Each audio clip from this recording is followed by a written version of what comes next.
तो बात करें सीरियल परिणीति की, तो पार्वती और अंबिका ने मिलकर दिखाई नीति को उसकी असली जगह, नीति का टूटा घमंड। जी हाँ, फिलहाल तो शो में दिखाई जा रहा है कि किस तरह से यहाँ पर जो पार्वती हो फाइनली फैसला कर लेती है और अपनी माँ को सारा सच बता देती है कि किस तरह से वो कोई पार्वती नहीं बल्कि परी है। अपना इंतकाम पूरा करने के लिए वो परी से पार्वती बनी है। हालांकि यहाँ पर परी की माँ ये सुनकर तो शौक रह जाती हो और कई सारे सवाल करती है कि आखिरकार वो परी होने के बावजूद भी उसके सामने क्यों नहीं है, उसे सच्चाई क्यों नहीं बताई। तभी यहाँ पर जो पार्वती है वो काफ़ी इमोशनल हो जाती है और अपनी माँ को सारा सच बताती है कि किस तरह से उसके परिवार ने ही उसकी जान लेने की कोशिश की थी। यानी कि यहाँ पर जो संजू है, नीति है, बेबे है और जो संजू की माँ है, इन सब ने मिलकर उसकी जान लेने की कोशिश की है। हालांकि सबके खिलाफ तो कोई ना कोई सबूत है पार्वती के पास, लेकिन जो संजू है उसके खिलाफ कोई भी सबूत नहीं है।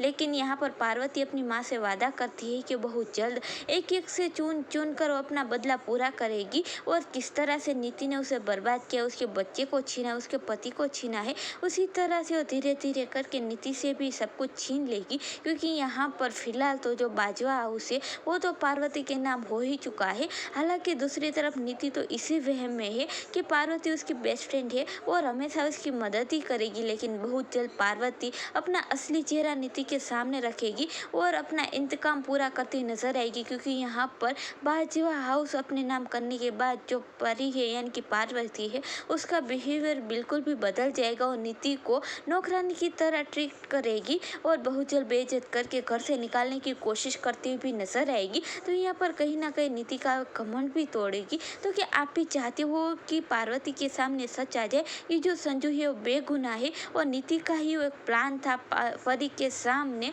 संजू को बेइज्जत करने का और गुनहगार साबित करने का।